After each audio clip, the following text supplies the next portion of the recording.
resultado. El encuentro con la diosa. El encuentro con la diosa que se encarna en cada mujer, dice Campbell también, es la prueba final para el talento del héroe que opta a ganar el don del amor. Esa diosa es una diosa mujer rubia, blanca, bella, vestida de negro, por cierto, y con una blusa blanca, que asiste al héroe indicándole a la policía que Roger Sornil ha salido del tren. Esta diosa diosa mujer, nos recuerda mucho a esta otra, unos años después en Los pájaros, rubia, bella, con un traje de chaqueta y falda negro y una blusa blanca, y que también la vemos llegar detrás, fíjense, viendo con la figura del propio Alfred Hitchcock. Y aquí hay un pequeño vídeo que tengo que confesarles que he manipulado.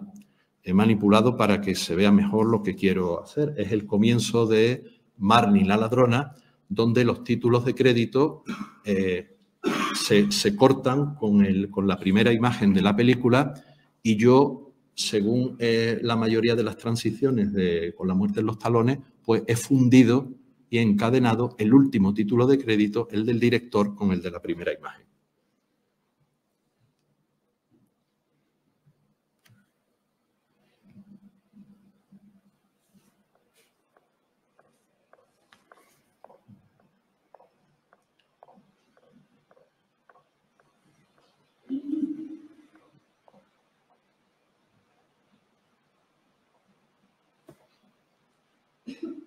Esa mujer oscura en sí misma, con un vestido oscuro, con el pelo moreno, con guantes negros, en ese ámbito oscuro de los trenes, que rima con el pasillo del tren, del interior del tren, con la muerte en los talones.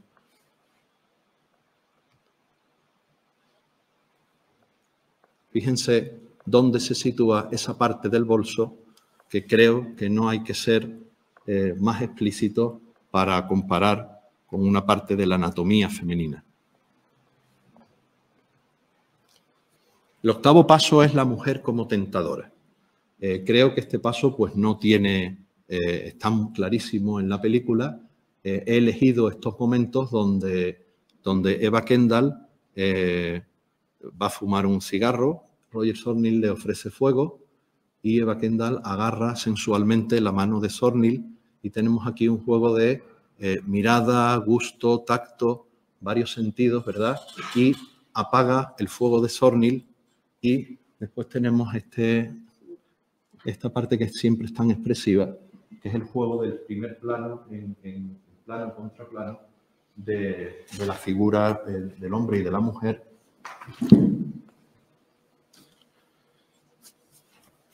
Donde nos dice Jesús González Requena, ¿por qué ven por qué eran solo primeros planos de mujeres lo que les presentaba al comienzo? Aquí tienen la confirmación. El rostro de ellas es más grande, es decir, el primer plano de ellas, por los motivos que les señalé entonces, es el primer plano por antonomasia. Fíjense, por ejemplo, en otros ejemplos. No sé si quizá podría llamarse este el punto de ignición de la película Laura, pero es un momento fundamental en la película y cómo el juego de plano contra plano de la mujer y el hombre, el plano de la mujer es más grande, la cabeza de la mujer es más grande. Esto se puede medir, se coge el plano y yo lo he hecho, se puede medir con una regla en el ordenador, perfectamente. Como también el primer plano de Eva, aunque ya aquí quizá no tan exagerado, pero esto digo que se puede medir y yo lo he hecho, la cabeza de Eva pues, es más grande también que la cabeza de Roger Sornil, tiene mayor importancia. Bueno, Jesús González Requena nos dice que es la escena que aguarda. Podríamos decir quizá también que es la escena que preludia a la escena que aguarda, porque detrás de esa escena ya saben ustedes lo que hay. Bueno, pero aquí descubrimos que Eva no es exactamente la persona que nosotros creíamos, sino que Eva trabaja para Philippe Van Damme. Bueno, así que Roger Zornil consigue salir de esa estación y es enviado por Eva a esta parada de autobús a las afueras de Chicago, donde volvemos a ver efectivamente, como habíamos dicho, ese plano anteriormente en la obra, donde la figura humana queda absolutamente minimizada, culliverizada, frente a un decorado mítico, diría yo, y ahora voy a explicar esto, gigantizado. Esta escena creo que es paradigmática, la conocemos todos, la hemos visto 1000 veces, y yo la explico pues de una manera distinta. Para mí, en un análisis mitosimbólico de la película, el avión es un dragón volador. Es el dragón volador al que el héroe debe vencer. Un dragón volador con un aliento fétido. Un avión volador que no echa fuego, pero dispara balas. Saben que para disparar casi siempre se dice fuego, ¿verdad? Y un avión que termina precisamente como el león de Nemea en los trabajos de Hércules, pues calcinado precisamente por el fuego, ¿verdad? Y el escape de Roger Zornil. Bueno, seguimos, fíjense que seguimos en el paso de la mujer como tentadora. La escena del hotel es bien explícita también, donde Roger Zornil le dice, estoy seguro que si te lo propusieras podrías matar a un hombre, con que deja de proponértelo. Eva, sin embargo, se alegra mucho de ver a Roger Zornil y Roger Zornil desconfía. Así que después de esto, Eva sale corriendo, Roger Zornil pues la sigue, consigue saber dónde es. Tenemos esta escena también muy particular de la subasta, donde Roger Zornil necesita formar un escándalo para ser llevado y no ser apresado de nuevo por los sicarios. Y llegamos así al paso 9, la reconciliación con el Padre. Nos dice Campbell, el héroe trasciende y por un momento alcanza a vislumbrar la fuente, contempla el rostro del Padre, comprende y ambos se reconcilian. Escuchamos antes al profesor decir, no haremos nada, pero no es verdad, no se lo creía ni el propio profesor, puesto que en la subasta estaba el profesor vigilando de cerca los pasos de Roger Zornil. Y no sabemos si interviniendo a lo mejor a otros niveles, hasta el punto que efectivamente interviene cuando la policía se lo lleva y hace que lo lleven al aeropuerto, donde Roger Zornil discute amargamente con el profesor y se niega de nuevo a colaborar con el profesor, hasta un momento de esa conversación. Así es como se juntan dos aventuras mitológicas aparentemente opuestas, el encuentro con la diosa y la reconciliación con el Padre. Hasta que el profesor no le explica quién es realmente Eva y qué está haciendo allí realmente Eva, Roger Zornil no consiente en ponerse a las órdenes del profesor,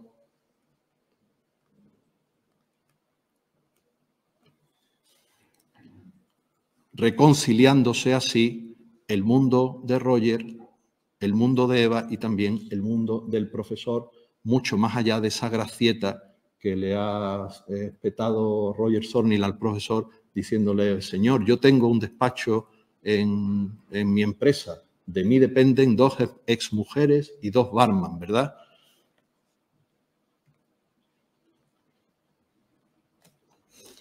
Y al saber que la vida de Eva corre peligro, corre un grave peligro, y al saber que George Kaplan no es nada, es solamente un señuelo, es cero, no es nada, pues entiende quizá que Kaplan no es tanto Kaplan con A insertada ahí, sino el K-plan. No olvidemos que Eva se llama Eva Kendall. Sería el plan 11, puesto que el profesor le ha dicho a Roger Zornil que ya antes Philippe Van Damme ha matado a unos pocos, no dice cuánto, pero dice a unos pocos de sus agentes. Entonces ellos han tenido que inventar algo distinto, el K-plan, ¿no? que es la letra número 11, no sabemos si será realmente el número 11, pero desde luego sí que coincide con el apellido de Eva Kendall. Y la cara de este simpático y chistoso ejecutivo publicitario cambia, y cambia radicalmente, porque ahora tenemos lo que se llama la apoteosis.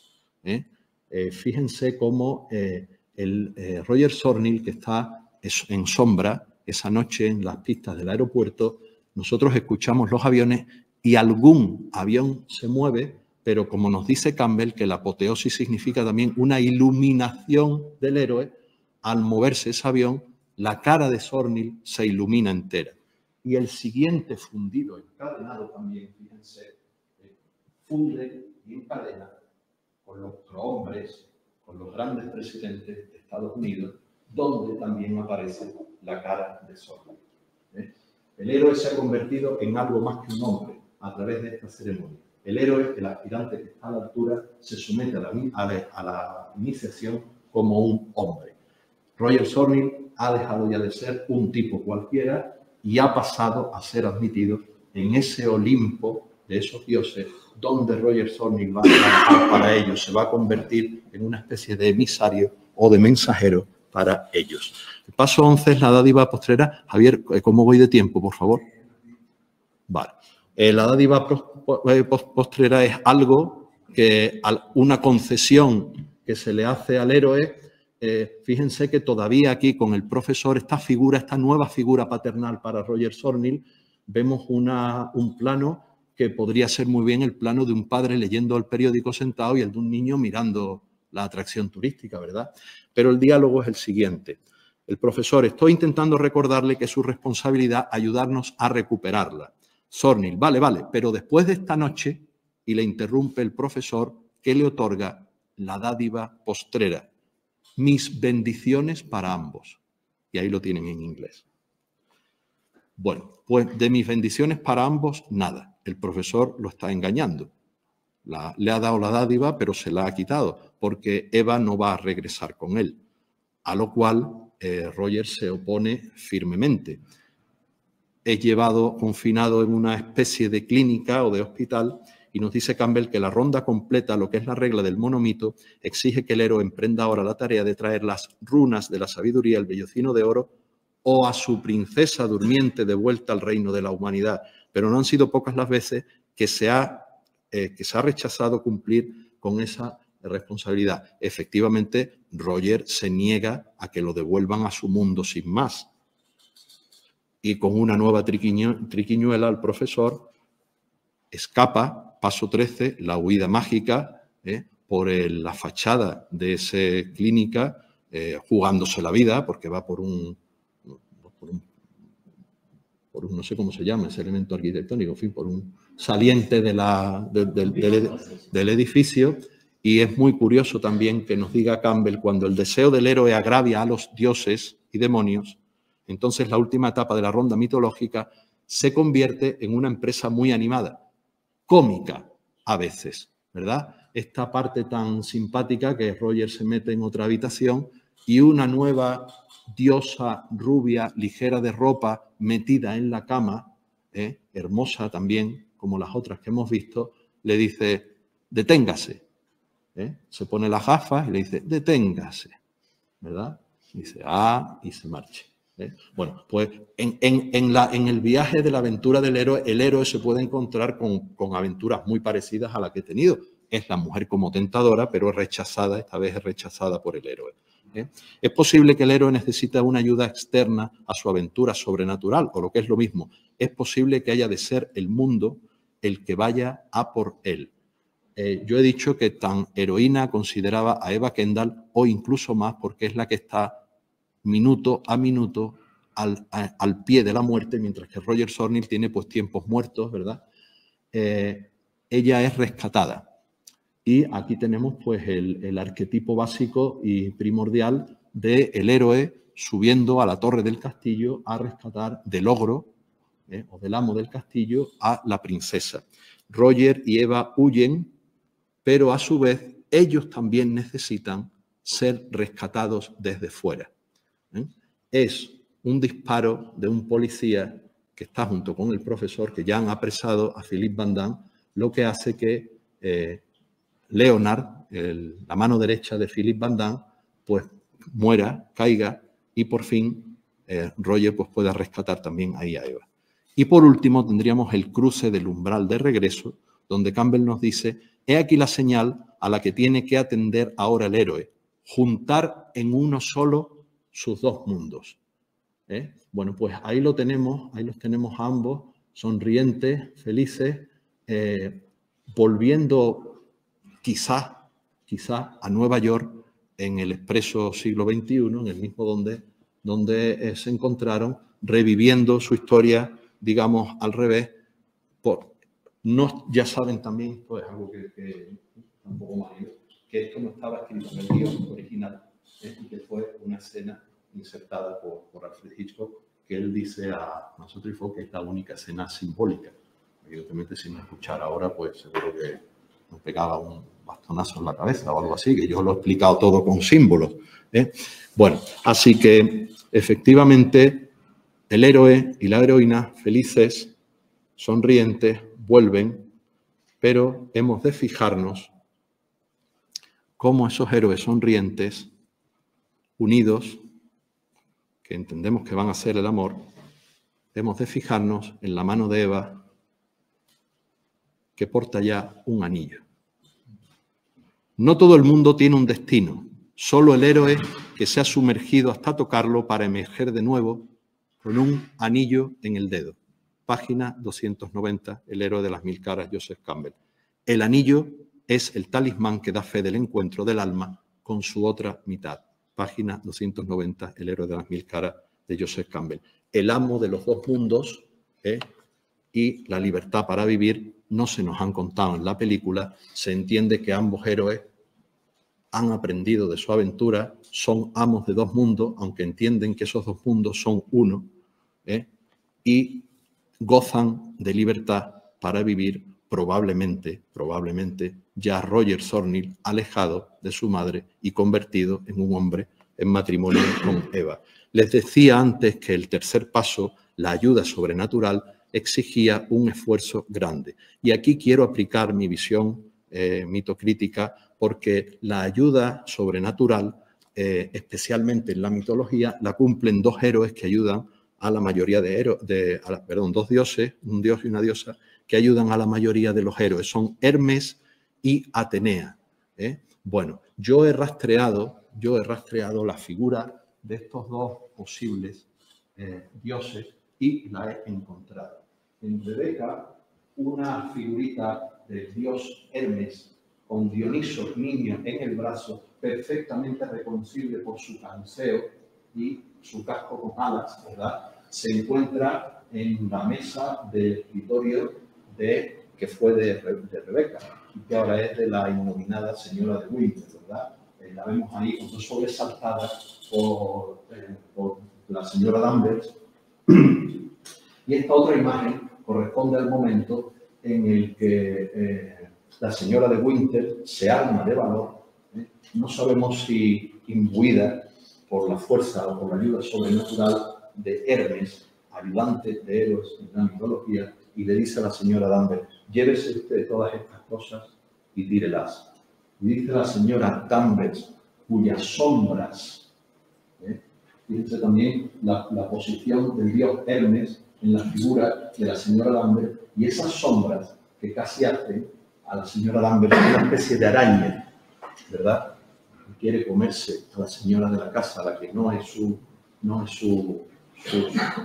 señora de verdad. Y le dice la señora Danvers, seguro que lo recuerdo: esas cosas son de la señora. Y ahora sí, con la fuerza que no ha tenido la segunda señora de Winter, le dice: la señora de la casa soy yo. Y esto abre otro capítulo en la película.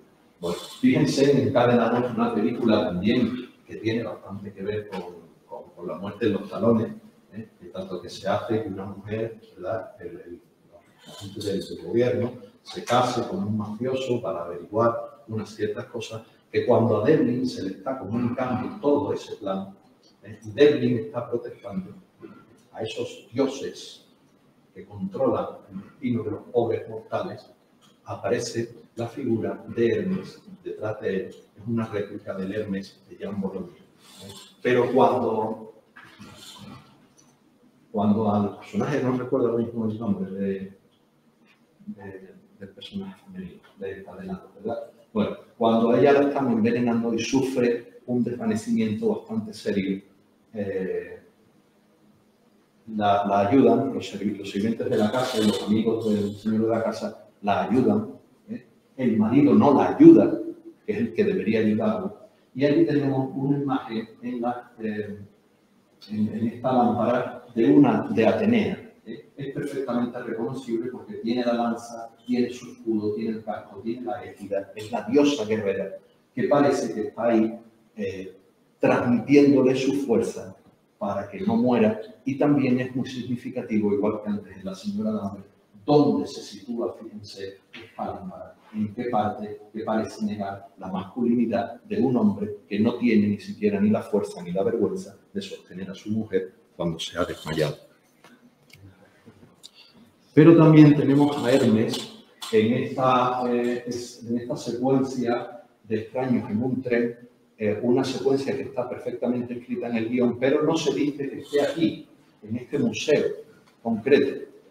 O sea, que aquí la ha situado Hitchcock, probablemente después, donde tenemos esa fuente en esta rotonda de este museo de Mercurio, donde el personaje, perdón, se me han olvidado los nombres con la prisa, se tiene que encontrar con el malvado, ¿verdad? Y parece también que Hermes está ahí como auxiliar de las fuerzas del bien.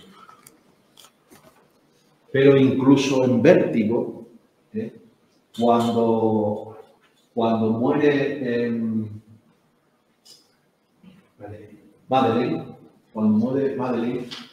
Scotty sale del sanatorio mental, pasa por la floristería donde iba Madeleine y fíjense ustedes que incluso aquí en el logotipo de Interflora, el logotipo de Interflora es Hermes. No solo ayudante de los muertos, sino psicopompo, el acompañante de los muertos y de sus almas al inframundo. También lo tenemos ahí.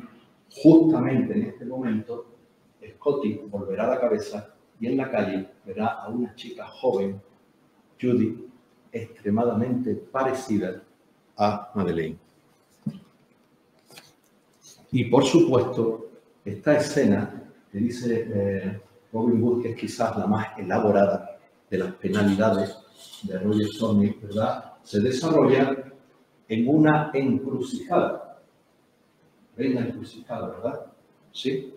Hermes era el dios de los caminos, de los viajeros, y las encrucijadas estaban consagradas a Hermes.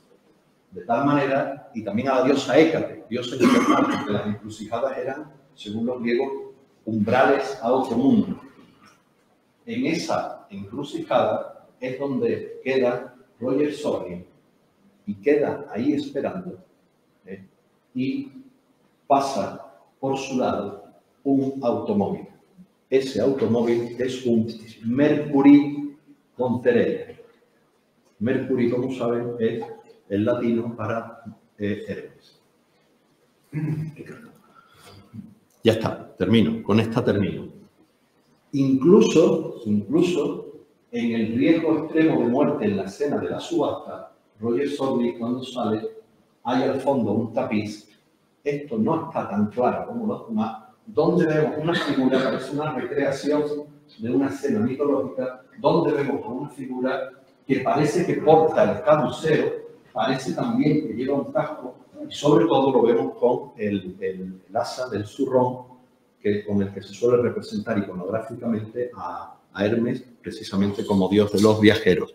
Y por último, ustedes se preguntarán que por qué eligió Hitchcock la mansión que sale en la película, como la mansión Towson, ¿verdad? Bueno, se trata de Old Westbury Manor, es un lugar que es visitable, que tiene unos jardines enormes, y que precisamente, en su parte posterior, la figura más importante, la escultura más importante que tiene esos jardines está en esta especie de cueva y es una representación de Hermes con Dioniso niño.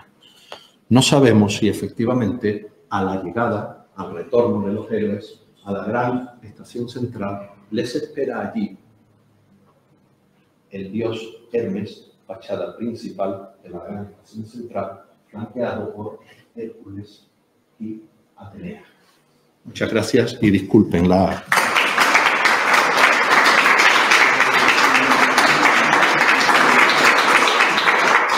Perdón, ¿cuánto me he pasado? Bueno, no te digo. ¿Cuánto? Pues que queda una hora justo para mí, para... Yo voy a ir rápido. No, tranquilo, que voy a ir rápido. No, vivo por ti.